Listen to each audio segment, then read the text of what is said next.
Sorry about the delay in the videos. I've been pretty busy lately. Hopefully I can record a few more in the coming days, maybe in the next week or so, but we'll see. Uh, Regardless, when last we left the party, they are still in the Cloakwood mines. They just successfully uh, took care of the Minotaurs. Devia passed that trial, and they got rewarded with that quarterstaff, that bow, and the horn of Greyheart.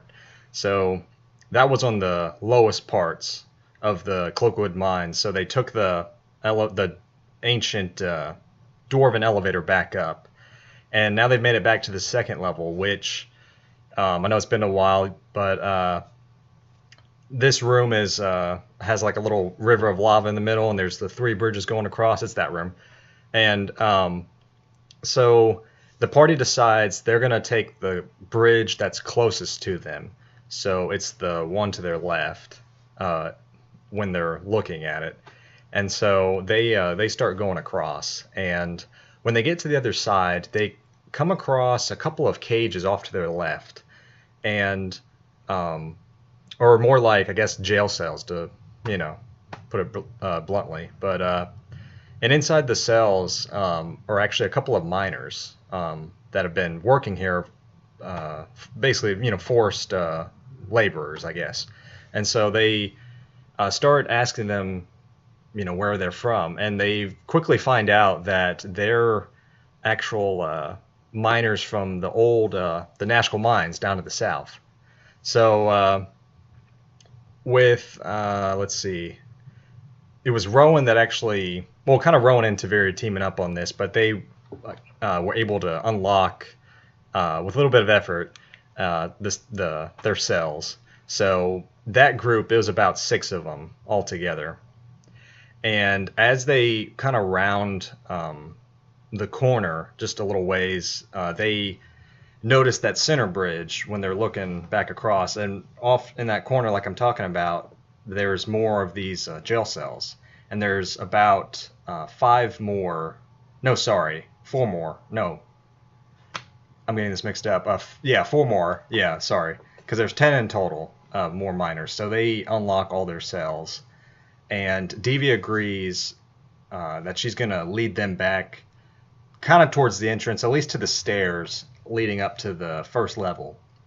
So she does, and afterwards she kind of explains as they get to those stairs kind of how to get out of the mine, and then she rejoins the group.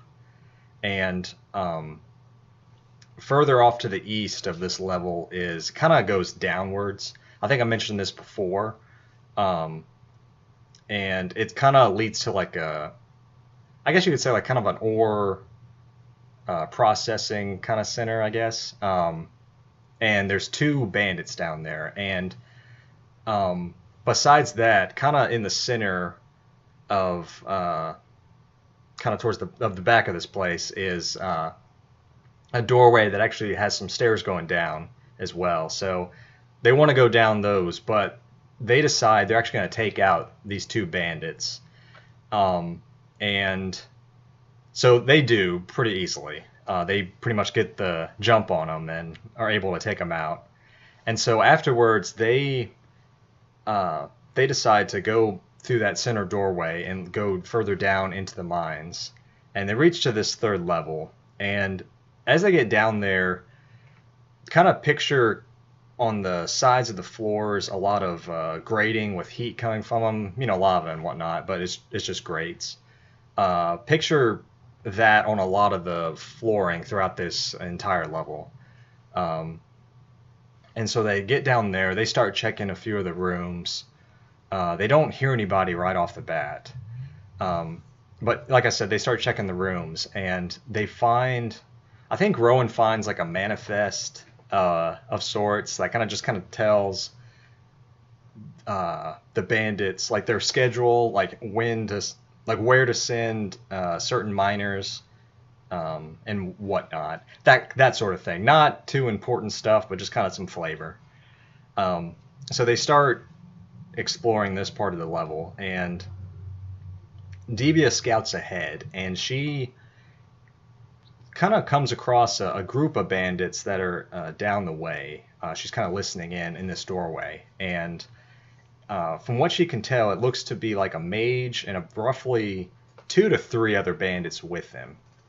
So she kind of goes back to the group, explains the situation. She says that we're going to try to get the drop on him. So she kind of devises a plan to kind of get in the doorway, make kind of a noise, and Taveri and Rowan, Taveri gets ready to rush in, and Rowan's going to use her bow and kind of cover them. So they Divya makes the distraction, and the bandits start coming through the doorway, and then they all attack them. So as they attack, I don't remember like specifics of what happened, but I think Divya got a little bit injured during this fight because she was kind of up close and personal. But for the most part, they handle these bandits pretty easily. I want to say that mage in particular tried to cast once again like a sleep spell, but because of the roll, it failed completely. So once again, they take care of them pretty easily. So they start going more throughout this lower level, and they eventually get to a doorway that they I think it was Rowan that peeks through. Regardless, they kind of just gently peek through the doorway, and they find an elf man, a young elf man, kind of looking at a globe and whatnot. And after doing some debating, they decide, okay, we're gonna rush in, we're gonna maybe not kill him, but knock him out, and then kind of explore the room. So after debating this a little bit, they do rush in, catch him by surprise. I think Taveri was the one to actually, go in, either use her fist or quarterstaff and knock him out. So as they knock him out, somebody uses their rope and ties him up. So they start exploring this room, and they come across, like I said, that globe, which, it's a globe of Faerun, of course, and one in particular, I think it was Rowan. It was either Rowan or Divya, but one of them rolled high enough on a perception to notice on the globe that the nation of was marked in particular, and more so along those lines, the city, the main capital of Athkatla, was also marked as well. So they start looking through this room. They come across some more potions, some scrolls to use. I want to say, I don't remember specifics, so forgive me, but I think they come across some kind of armor that they didn't plan on wearing, but they were going to take it and give it to either Bjornen, Prism, or Zeke whenever they meet back up with them. So they, after kind of looking around this room, they leave the elf gentleman behind for right now. He's tied up. So they shut the door, and as they do, Rowan actually decides, just in case, she's going to leave her bear trap right at the door. So afterwards, they go down the hallway a little bit. They come to this locked door, and they try to pick it, but it's to no success. It doesn't open. So I can't remember who it was, but somebody had the idea, well, to try to get this to open, why not, let's just knock on the door. So one of them, I don't remember who, but one of them knocks on the door, and they just kind of lie in wait. And as the door opens, picture about like 4 mages, in robes and whatnot, come out, and they shut the door behind them as they come out. And so this battle starts happening. One of the mages tries to cast sleep once again immediately. It fails. It almost succeeds, but it fails. Rowan starts shooting her arrows. Taviria's just kind of going crazy with her quarterstaff and, beating him up. Devia starts casting, oh, what is it called? I think it's Guiding Bolt. It's something like that. Um, and so they start taking out these mages, and they successfully do, but not after the party themselves. They get beat up pretty badly from this fight. So, and Devia's kind of running low on a few of her spell slots now, and I think Rowan also, she has pretty a good amount of arrows, but she's kind of running low on those as well, just a little bit, not much, but um, so they leave the bodies, and they decide, because one thing I forgot to mention, near that room with the elf man, there's a false wall that they found that kind of loops back around towards the entrance to this level. So they actually go in there. They close the walls off, so they're kind of just in this little compartment, so to speak. And they decide they're going to take a long rest. And after debating about this, I decide, you know what? Yeah, because they're in this enclosed area, they can take a long rest in this dungeon. So they do. They get their health back and their spell slots back, and they're good to go. And as they open the doorway, they go back to the door because they figure Devorin, who they're after, is through that door. And as they get up to the door, they notice only one of those mages, their bodies, is left. They don't know what happened to the other three. So they're really alarmed by this. And so they figure, all right, let's kind of gather ourselves. We're gonna go in and face Devorin. He's probably in this room. So they go in, and of course they're right. He's standing right there. They immediately notice, though, he's kind of has this glowing hue, I guess you could say, about him. And just to kind of already tell you, he previously, because he knew they were coming from all the, I guess you could say, all the mess, chaos that happened a few hours ago, he had cast mage armor on himself to boost his AC. So, had everybody roll initiative. The bad part about it was Devorin, he went first. And because he kind of had reports, you could say, that, they're coming, he was kind of getting himself ready. He didn't want to take any chances. So the first thing he did, all of a sudden a blue energy starts kind of coming from his hand. And he casts, as he speaks the words, Cone of Cold. And it hits all the party. And it doesn't drop everybody, but it drops Taviri and Devia. And I forgot to mention, right by Devorin, he is three robed individuals, and the party, they see that he had raised those three mages from before. They're kind of now, I guess you could say, undead. Another thing I forgot to mention was Taviri. I think right before the battle actually happened, Taviri was going to go get as close as she could against the undead, the zombies, the mages themselves, But still, regardless, the Cone of Cold hits all the party, but it drops Taviri and Devia. So, next, I had Taviri roll a death save because she was next, and she fails it.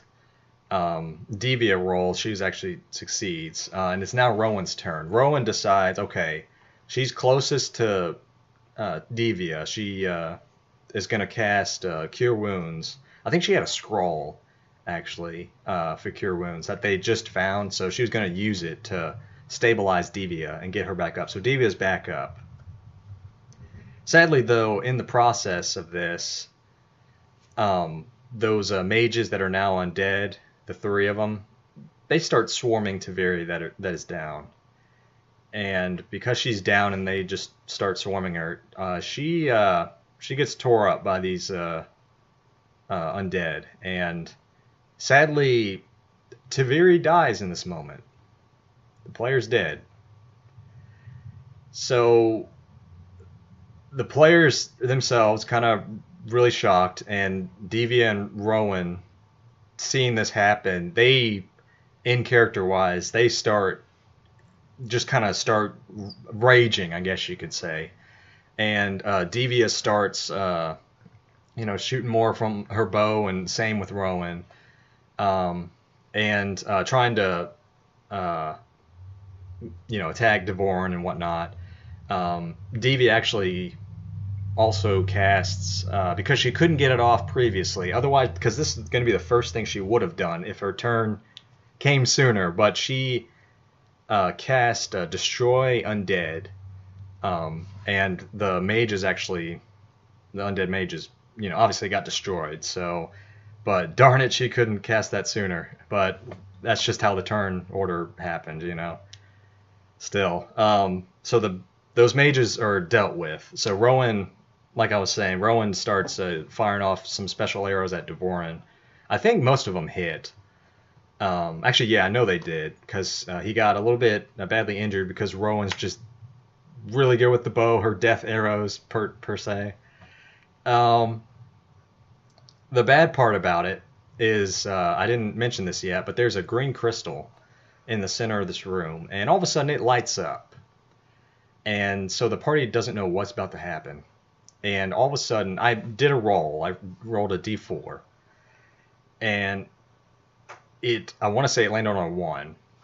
Regardless, it actually, some glowing energy just comes out of it and actually goes straight to Devorin. And all the damage he just received was negated, and he is now back to full health. So Devorin, being the kind of person he is, he's kind of gloating at this point, and he's not worried at all. He's like, you know what, I got this. So in his next turn, he just decides he's not even going to attack. He's going to just kind of let them do their thing, and, he's going to hang back and enjoy it, per se. So Devia, she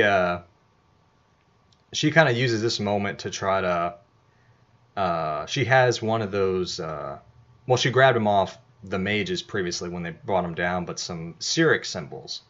And so she grabs one of those that she has in her inventory, crushes it, and kind of goes over to Devorn and kind of casts it on him, and basically curses him. He does a wisdom save, and he actually fails it, to where he can't take any other action until he makes, like on his next turns and whatnot, makes the will save. So Rowan, once again, starts firing off her arrows again, trying to, the Devia and Rowan, they're still kind of really upset Taviri's dead. So Rowan attacks Devorn again. Devorn gets hit. And once again, that green crystal lights up again. I roll a d4, and it actually lands on a 4. And what happens next is the energy that comes out of it this time goes straight towards Taviri's body. And thankfully, it heals Taviri back up to full health, reviving her, resurrecting her. And is at this moment that as Taviri comes back, because I still had her in the turn order, and it was actually her turn next. So she comes back and immediately rushes over to Devorin and just starts unleashing a barrage of quarterstaff hits, like using up her key to, basically just punch him to death. He doesn't go down in this attack, but she just starts unloading on him everything, which was great. And Devia and Rowan, they're trying to still stay focused in this fight, but they're kind of jumping up and down for joy now because Taviri is back. So all three of them kind of coordinate together to try to keep Devorn from attacking using any other of his spells. I want to say that he fails his wisdom save again, and so the party is able, in the end, to kill Devorin after this kind of epic battle. And as he goes down, though, all of a sudden the crystal starts lighting up again. And Devia shouts at Taveri, because she doesn't know about the crystal. So Devia shouts at Taveri and says, destroy the crystal. So Taveri goes over to the crystal and uses her new staff and casts Thunder Wave. And as she does, it's powerful enough that it shatters the crystal. One thing of note I forgot to mention was as Taveri got up, as she was kind of beating Devorin up, she actually used her staff to cast that lightning bolt as well. That also did, I would say, the majority of the damage against Devorin during this fight. So they destroy the crystal and the battle's over. And they search the room. It's they don't really find anything of note, but they do notice down in this part there's an actual forge, you can say. It kind of has a shape of a dragon's head on it, but it's a forge where it can make special weapons and whatnot. So as this happens, as the battle ends, they actually hear a sound come from down the hallway, and the sound is that of the bear trap going off that Rowan left. And they just all of a sudden hear, the way I did it was they just hear like this quiet, high-pitched, like scream, but then it gets louder and louder, and they realize that it's the elf man from before that they had tied up trying to escape. And so they rush over, they get him out of the bear trap, but they still kind of get him against a wall and start interrogating him. And so as they interrogate him, they learn that his name is Stefan, and he is actually he is and was the apprentice of Devorin. And so they start interrogating him, and this is basically what they find out from him is a guy by the name Realtor is the head of the Iron Throne in Baldur's Gate. And he kind of devised all this plan with the mines and whatnot. He used Tazok, the half-ogre from before, to prevent any iron from coming into the region. He also planned the poisoning of the Nashkel mine to the south, and he developed these mines here in Cloakwood. And with the help of Tarsonis, because Tarsonis was one to take any good iron ore and kind of bring it from any of the caravans Tazok raids and kind of brings it to Cloakwood. So as their main goal was to raise tensions between the nation of Am and Baldur's Gate. But before war could break out, they would come in with their good ore to, from both nations and whatnot, for both nations, and kind of save the region before any war breaks out. And in turn, this would basically boost the Iron Throne's profits. So really, they're just doing all this for money, So Stefan also name drops. As the conversation kind of keeps going, he names drops a guy by the name of Samaj and a guy by the name of Saravak. And after talking to Stefan a little bit more, the party realizes that those two are the ones they actually saw leave the bandit camp right before they attacked it. And they come to the conclusion that Saravak is the guy in the black horned armor, and Samaj is the guy with the black goatee with the in the kind of hooded robes per se. So also during this conversation, they find out that Stefan isn't that great of a guy. He has actually killed some innocents as well, and so because of that, Devia decides, okay, I really want to, just kill him, get him out of the way. So the party kind of debate about this, just not long, but just a little bit. And Devia decides, okay, she's going to flip a coin. We're going to take this to chance. So Taveri actually decides, or calls heads as Devia is flipping the coin. And the coin actually lands on tails. So because of that, they decide, okay, we're going to, kill Stefan, get him out of the way. So Devia does. And after that, they gather any other items they can find in the mine, and they decide, well, we have all this information. Let's leave the mines, and we'll go from there. And so, as they enter in the room back at where Devoran's at, where that forge is at, there's actually some stairs, a steep stairway going up, and so they start walking up there. And as it goes up and up and up, it actually leads out to the Cloakwood forest. And it's at this time, it's roughly like 12 a.m. at night. And so as they come out, they kind of debate what they're going to do. But all of a sudden,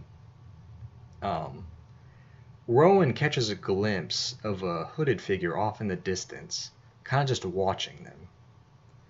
And Rowan kind of quickly tells Devia and Taveri, like, hey, this guy's, whoever that is, he's watching us from afar. So as they try to get a little bit closer, they notice the hooded man, because they can tell it's a gentleman, they just can't tell who. He starts going off. So the party, they thought about resting, but the party decides, okay, you know what? We're going to chase after this guy. And that is where the next video is going to pick up at.